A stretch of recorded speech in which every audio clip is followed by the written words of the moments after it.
If you're a senior leader, you've been here. You're caught right in the middle between what your customers are shouting for and what the business desperately needs to survive. It feels like you have to choose, right? Like it's a zero-sum game. But what if that choice itself is the real problem? Let's dig into a framework that completely reframes this fight. So what is it? Customer first or business first? This question, it derails so many strategies.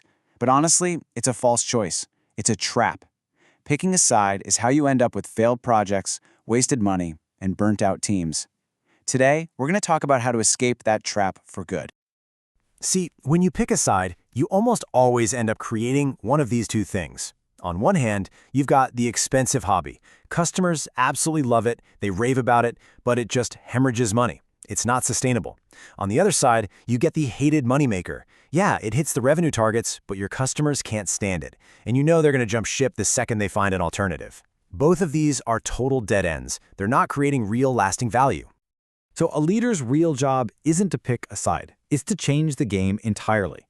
The real strategic work, the thing that actually moves the needle, is finding that sweet spot where what customers need and what the business needs aren't just coexisting, they're actually fueling each other.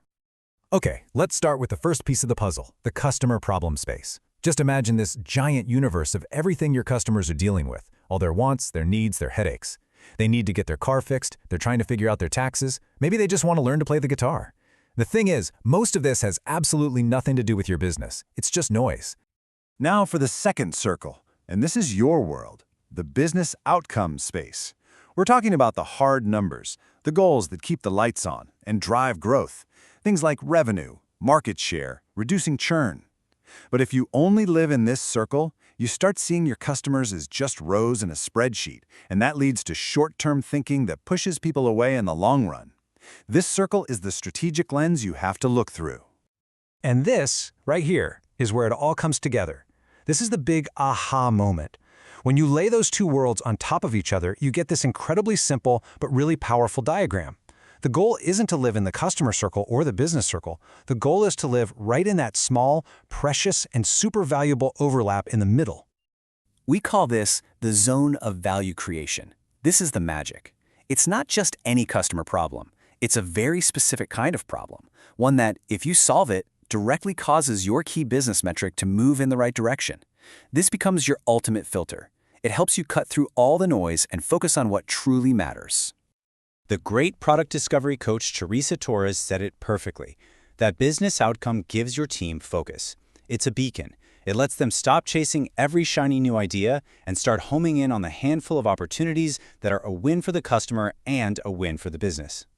Let's make this real. Imagine two teams. Both are trying to increase customer lifetime value, or LTV.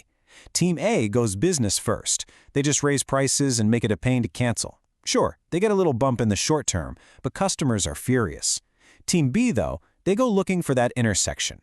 They discover a part of the product that's really confusing and causing people to leave, so they fix it. The result? A 30% higher LTV for the customers they helped. Team A just extracted value. Team B actually created it. Okay, so the model makes sense, right? But talking about it is one thing. How do you actually put this to work with your teams day in and day out? Let's get into the playbook. It really comes down to 4 simple steps. 1. Literally draw the 2 circles at your next project kickoff. It puts everyone on the same page. 2. Be ruthless about filtering every single idea through that business outcome. You have to ask, if we do this, will it actually move our key metric? 3. Make your team connect the dots. How exactly does solving this customer problem cause our business outcome? No fuzzy logic allowed. And finally, number 4, use this diagram as your shield. It gives you a clear, logical reason to say no to all those requests that fall outside the intersection. You know, this isn't some radical new idea. The legendary management thinker Peter Drucker was talking about this decades ago. He said the real job of a manager is to find society's needs and turn them into profitable business opportunities. This Venn diagram, it's just a modern, visual way to do exactly that. So what's your role as a leader in all of this?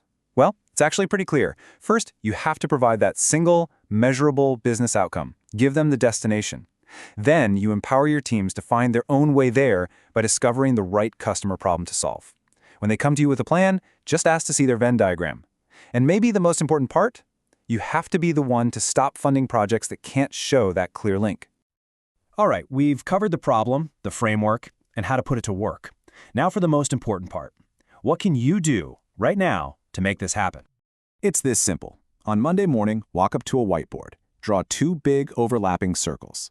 In one of them, write down the single most important business outcome your team needs to hit this quarter. Then, turn to them and give them their mission.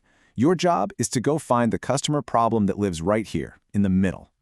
So I'll leave you with this one question to think about, because it's really the heart of this entire framework. What customer problem, if you solve it, directly creates your company's gain? You find the answer to that, and you found the engine for real sustainable growth.